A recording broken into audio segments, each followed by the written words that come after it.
Estamos em pleno Jubileu da Esperança. Esta prática, que tem origem bíblica e é vivida pela Igreja ao longo dos séculos, sempre foi entendida como um tempo de renovação, buscando restabelecer uma correta relação com Deus entre as pessoas e com a criação. Nós trazemos, nós como cristãos, trazemos uma herança herdada do judaísmo, não é? Porque o jubileu vem da religião judaica como um caminho de expiação, porque o ano jubilar, convocado na Sagrada Escritura, isso nos fala o livro do Levítico, por exemplo, fala da questão do ano jubilar, que era convocado como um ano particular, um ano especial, em que as pessoas eram perdoadas as suas dívidas também a nível financeiro, mas principalmente de uma renovação espiritual muito grande. Então, na Sagrada Escritura, para os judeus, existe todos os anos chamado o Yom Kippur, que é o dia da expiação dos pecados. Existe um dia específico em que as pessoas, cumprindo algumas obras, são expiadas dos seus pecados, das suas faltas. E o ano jubilar coincide com isso, não é? Esse nome jubileu vem exatamente do anúncio desse ano particular. Se era trocado um instrumento, e esse instrumento anunciava o início deste caminho espiritual que as pessoas viviam na antiguidade, no judaísmo, e que nós cristãos trazemos para a nossa experiência de fé também, a partir do ensinamento da igreja, não é? Então, desde 1300, que a igreja convoca o Ano Santo, que a cada 50 anos, não é, se era convocado este ano particular, em que as pessoas cumprindo obras, cumprindo alguns atos também de devoção, mas principalmente da questão de recorrer aos sacramentos, sacramento de cura, como o sacramento da penitência, a própria Eucaristia, não é? Poderiam obter de Deus as graças necessárias, cumprindo também alguns elementos, alguns objetivos que precisavam cumprir para experienciar realmente isso. Então, o jubileu, ele, para nós cristãos, é carregar também a herança que não está unicamente ligada ao cristianismo, mas nós trazemos também dos nossos, podemos assim dizer, não é, dos primeiros pais, da caminhada do povo judeu, que desde sempre compreendeu que era necessário uma parada, não é? Aí depois o jubileu, ele vem ser convocado a cada 25 anos, porque 50 anos ficava uma questão muito longe, né? Muitas pessoas não poderiam talvez participar por questão da debilidade da saúde, da própria idade. Então, a cada 25 anos, hoje a igreja convoca esse ano jubilar para que as pessoas, experimentando, não é, mais profundamente a misericórdia de Deus, possam ser renovadas na sua fé.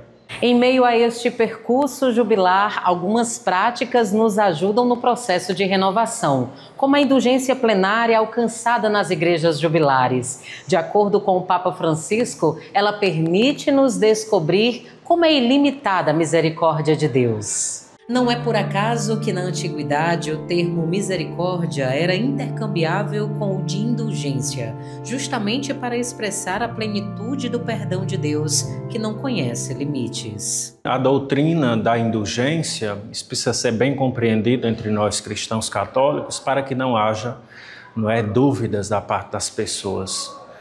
A doutrina da indulgência sempre foi presente na vida da igreja. Existem duas realidades na questão das indulgências, que não é perdão de pecado. Muita gente pode confundir que indulgência é perdão de pecado. Não é perdão de pecado. A consequência do pecado em nós, ela gera duas realidades, né? Tem duas, podemos assim dizer, duas consequências quando cometemos um pecado. Uma é a pena eterna. O que é a pena eterna? Aquela pena que não tem mais reparação. As pessoas que morrem em estado de pecado mortal sem a confissão recebem a pena eterna. E as penas temporais.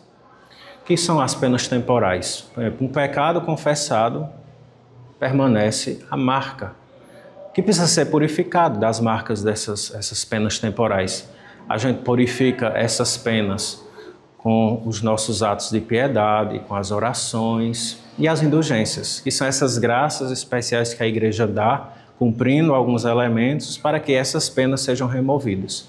Pena eterna, pecado mortal, pena eterna é o inferno.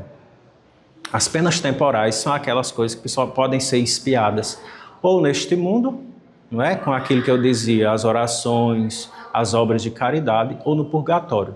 Então a igreja oferece as indulgências, porque ela é, digamos, todo o tesouro de indulgências, não é? Derivados dos méritos de nosso Senhor Jesus Cristo e dos santos, pertence à igreja. Então a igreja dá como graças especiais para que essas penas temporais sejam apagadas. Então as indulgências, 4 elementos para se obter as indulgências: a confissão sacramental, a comunhão eucarística, a oração pelo Papa, as orações estabelecidas pela Igreja pelas intenções do Papa, e o 4º elemento é cumprir aquela devoção particular que a Igreja dá. Por exemplo, esse ano de 2025 é o ano santo da encarnação do nosso Senhor Jesus Cristo, que o Papa Francisco chamou de ano da esperança, não é? Jubileu da esperança. Por exemplo, nós como franciscanos temos o perdão de Assis, é uma devoção particular em que, cumprindo todos esses objetivos, nós obtemos, não é, as indulgências, que, repito, para ficar bem claro, não é remissão de pecado, é remissão das penas temporais dos pecados já confessados. Para não pagarmos depois no purgatório, então fazemos esses atos, não é? Requer também esforço de nossa parte para reparar neste mundo aquilo que talvez poderíamos reparar, não é? Depois da nossa morte. Então, a doutrina da indulgência. Então, a indulgência serve para isso também, para que a pessoa, não é, fazendo estes atos, compreenda que a nossa vida, o nosso caminho espiritual é sempre um movimento, não é um itinerário que a gente precisa cumprir. Não é como a própria confissão, você precisa ter atos, não é, o desejo da confissão, o ir até o sacerdote, confessar os pecados, são atos do cristão que nos fazem refletir sobre aquilo que nós vivemos neste mundo, não é? A igreja militante, a igreja encaminhada não é? A peregrinação é isso, caminhada em direção a algo que nos faz viver mais profundamente a nossa experiência de fé. Em uma igreja marcada pela devoção a São Francisco, não passa despercebido o desejo do santo ao conquistar a indulgência da porciúncula, que todos tivessem um lugar no paraíso.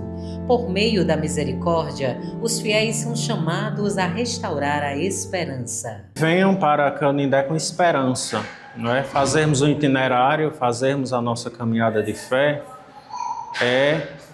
sabermos que nós estamos constantemente em peregrinação para a pátria do céu. Então, irmos a um santuário, fazermos romaria, é nos ajudar a relembrar que nós estamos em constante caminho. Então, venham não somente para Canindé fazer essa experiência, mas todos os santuários que visitarem, olhem para a realidade espiritual, para a própria questão sacramental, da confissão, da Eucaristia, das orações, como um caminho que todo cristão precisa fazer, não como obrigação, mas como ato de amor, aquele que nos amou por primeiro, nosso Senhor Jesus Cristo.